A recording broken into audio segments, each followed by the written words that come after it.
Menteri Komunikasi dan Digital Mutia Hafid optimis jajarannya secepat mungkin meredam situs-situs judi yang bertebaran di dunia digital. Dirinya juga mengakui melalui instruksi Presiden Prabowo Subianto untuk terus memberantas judi online dan melibatkan pihak khususnya aparat penegak hukum. Restrukturisasi di dalam sebuah tubuh kementerian yang cukup besar ini memang perlu waktu dan PR. Karena yang kita ganti bukan cuma struktur tapi manusia-manusia. Kita tempatkan di bidang-bidang baru yang mungkin bagi mereka sebelumnya bukan di situ, dan jujur ini perlu waktu. Jadi mungkin kami akan selalu berkoordinasi dengan DPR, dalam hal ini kami bermitranya dengan Komisi 1. Kemarin juga sudah banyak masukan dari teman-teman.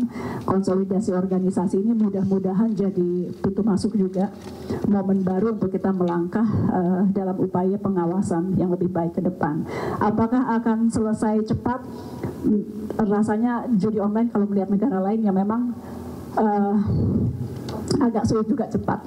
Tapi apakah bisa turun signifikan? Saya rasa kita semua harus optimis gitu ya. Pemirsa, Indonesia dinilai sedang masuk darurat judi daring. Berdasarkan data PPATK, perputaran judol telah mencapai 600 triliun rupiah. Mirisnya judi online sudah menyasar anak umur 10 tahun ke bawah.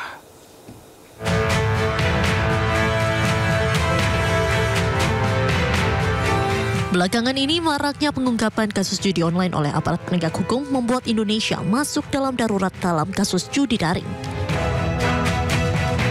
Terkait hal ini, fraksi Partai Golkar DPR RI menyoroti permasalahan tersebut lantaran setidaknya lebih dari 4 juta orang di Indonesia terdeteksi melakukan judi online.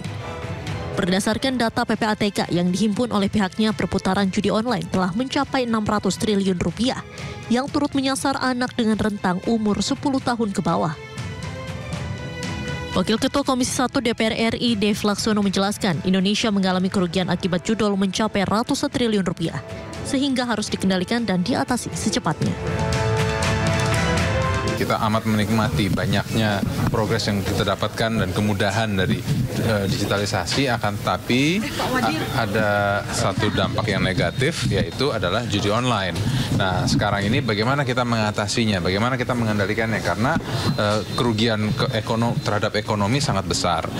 Ratusan triliun uang warga Indonesia terbang lenyap dari bumi pertiwi karena perjudian ini. Sementara itu, Wakil Direktur Tindak Pidana Siber Bareskrim Polri, Kombes Pol Denny Kustoni mengaku pihaknya mengalami kesulitan saat memberantas judi online lantaran para bandar bermain dan mencari celah hukum agar tak terkena tindak pidana. Ditambah lagi, server yang digunakan dari luar negeri bertepatan pada negara yang melegalkan permainan judi online. Sama tracing tadi dan menggunakan itu, servernya ada di luar. Artinya apa? Lokusnya di mana? Luar negeri. Orang main pakai kripto, kemudian kriptonya menggunakan kripto Binance. Binance-nya ada di mana? Di luar negeri. Berarti yang ada di sini siapa? Pemain. Berarti kan hanya 303 bis. Di undang-undang itu nggak bisa, karena mentransmisi yang bermuatan judi. Ketika server itu dilegalkan di negara tertentu, kita kan nggak bisa nangkep kepada negara tersebut. Diketahui dalam ranah kehidupan sosial, dampak judi online banyak menyebabkan terkoyaknya stabilitas kehidupan, baik tindakan kriminalitas hingga kasus pembunuhan. Apabila dibiarkan, dampak judi online akan semakin membahayakan. Dari Jakarta, Rian Rahman, Jaka Samsa, iNews melaporkan.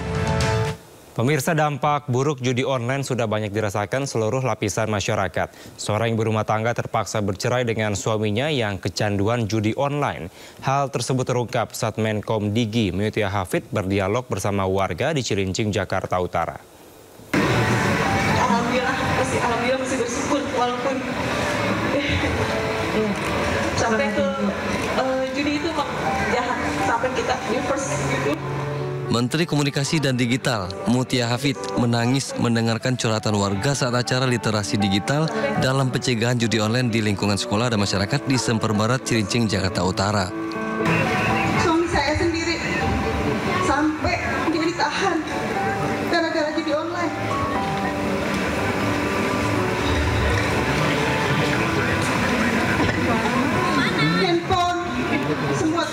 habis. Dalam acara ini banyak ibu-ibu yang curhat tentang bahaya judi online yang mereka rasakan.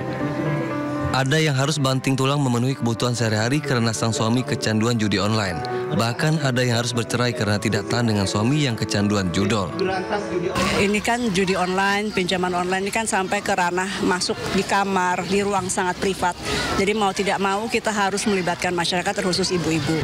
Toh ibu rumah tangga ini yang paling banyak juga merasakan ya, misalnya suaminya terpapar judi online, mereka yang merasakan susu anaknya nggak cukup, makanan nggak cukup, dan lain-lain. Itu perempuan yang paling merasakan.